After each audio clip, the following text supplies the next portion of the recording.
Marshall Rosenberg. Pequena introdução à comunicação não violenta. Marshall Rosenberg se baseou em Gandhi, Martin Luther King e outros líderes pela paz. Reconhecido mundialmente, Rosenberg tem qualificações que o fazem ser visto como um dos líderes mais importantes na busca pela paz mundial. Ele fundou e é diretor do Center for Nonviolent Communication e é autor da Comunicação Não Violenta, uma linguagem da vida. Ministrou treinamentos e programas de paz em várias regiões assoladas pela guerra, como Irlanda do Norte, os Balcãs, África e o Sul da Ásia. Pergunta: em 40 anos, como mediador de conflitos entre grupos em guerra em todo o mundo, qual a parte mais importante do seu trabalho que traz a paz às pessoas envolvidas? Marshall: em primeiro lugar, eu nunca ouço o que as pessoas pensam. Já fui chamado de muitas coisas pelas pessoas que me ouviam. No meu livro, está escrito que eu estive num campo de refugiados na Palestina.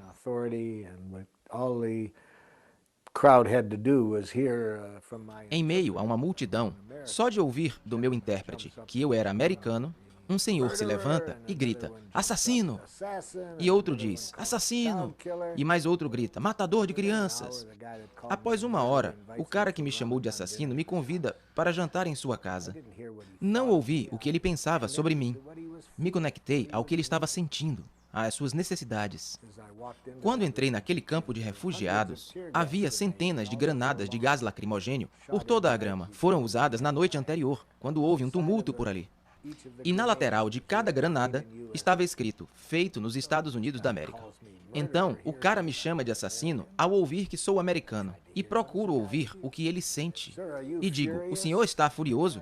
E depois de tanto ouvir suas necessidades, digo: "Você precisa de uma ajuda do meu país que seja diferente da atual?" Ele olha assustado para mim. Normalmente, não é assim que as pessoas lhe respondem quando ele grita com elas. Ele disse: "É isso mesmo, não temos esgoto, habitação. Por que vocês estão enviando essas armas?" Então eu disse: "Está claro porque você está tão irritado. Se você não tem esses sistemas básicos e vê todas essas armas enviadas para cá, percebo que suas necessidades são por outro tipo de ajuda." E ele disse: "Você sabe como é viver nessas condições durante todos esses anos?" E eu disse: "Você gostaria que eu compreendesse o quanto é desesperador por um dia, quanto mais por muitos anos?" Portanto, eu ouvi o que estava vivo naquele sujeito, e não sua ideia de eu ser um assassino. Eu não disse: "Eu não matei ninguém." Eu ouvi o que estava acontecendo com ele. E quando ele percebeu que eu realmente me importava com seus sentimentos e suas necessidades, ele começou a me ouvir quando eu disse: "Estou frustrado agora, pois vim de longe, quero ajudar. E agora estou preocupado, porque você me taxou de americano e não irá me ouvir." E ele falou: "O que você quer nos dizer?" E então me ouviu. A propósito, temos uma escola naquele campo de refugiados. Uma das escolas que chamamos de Escola de Comunicação Não Violenta. E quando visito a região, sou muito bem recebido naquele campo de refugiados. Mas tive que ver o ser humano por trás dos adjetivos que ele me rotulou. Pergunta: ser rotulado não é o mesmo que ser atacado violentamente por terroristas. Há sempre justificativa para usar agressão e violência na hora de reagir a este tipo de ataque? Marshall: neste caso, eu diria não à violência ou à agressão, e sim ao uso protetor da força.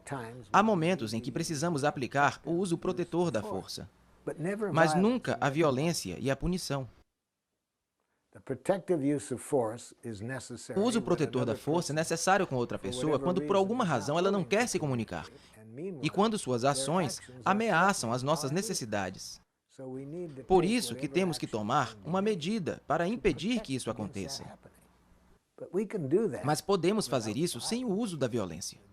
Gene Sharp mostra que, em toda a história, pessoas se defenderam do avanço de exércitos e de exércitos violentos pelo uso protetor da força. Eu estava andando por uma rua em Paris 4 anos atrás. Era uma rua agitada. Uma mulher andava próximo a mim e, de repente, um homem veio correndo e lhe acertou no rosto. E voltou a atacá-la novamente. E não havia tempo para eu conversar com este homem. Então usei a força para impedi-lo de voltar a atacá-la. Eu não queria puni-lo, Eu não bati nele, mas eu tinha força o bastante para impedi-lo de continuar a agressão. Portanto, sim, há momentos em que usamos a força para evitar a violência. Mas não na forma de punição para fazer as pessoas sofrerem porque você as considerou como sendo más. Pergunta. Mas conversar com terroristas e governos que os acolhem também parece que não funciona. Veja todas as negociações de paz que tivemos, e a violência continua. Marshall, em relação a essas negociações de paz, não acredito que elas possam evitar a violência. Elas não formam os elos que fazem as pessoas se conectarem com seus lados humanos. Consistem basicamente em argumentos voltados para se chegar a um acordo. Precisamos entender que há maneiras mais poderosas de conduzir negociações de paz do que as que usamos agora. Pergunta. Como abordar essas pessoas em negociações de paz? Marshall. Do mesmo jeito que eu lhe disse que fiz com as tribos na África, ou quando eu fazia uma mediação entre um grupo de israelenses e palestinos em Jerusalém. E comecei assim, vamos ver quais são as suas necessidades e que não estão sendo correspondidas.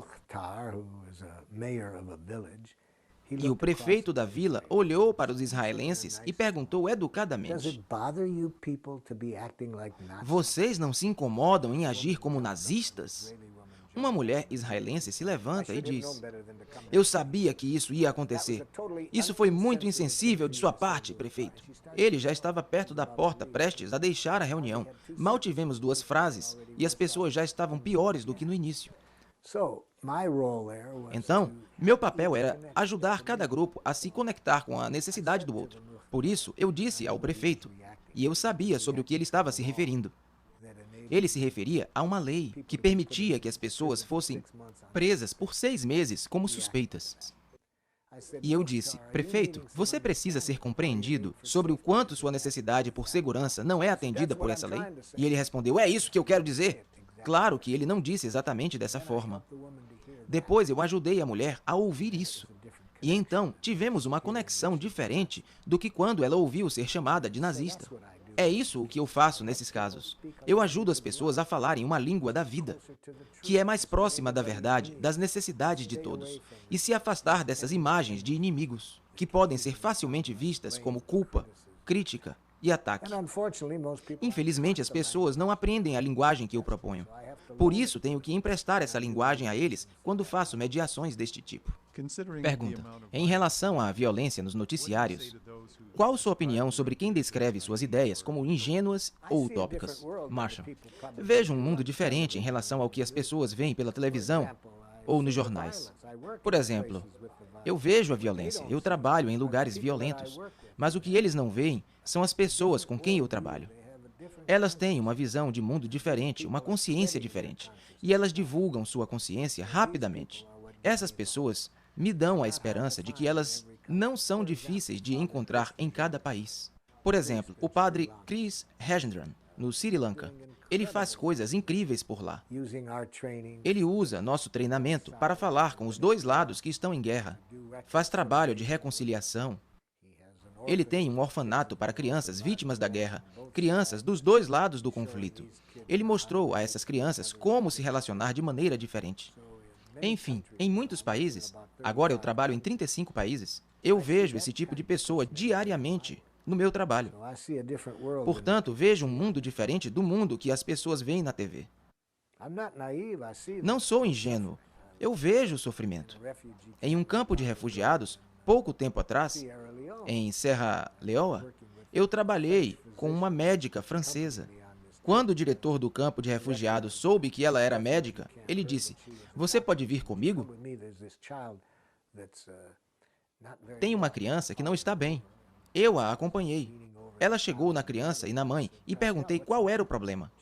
Ela disse que o bebê estava morrendo de fome. Eu falei, o quê? Ela disse que a mãe estava morrendo de fome. Perguntei ao líder do campo de refugiados, por que essa mulher e essa criança estão morrendo de fome?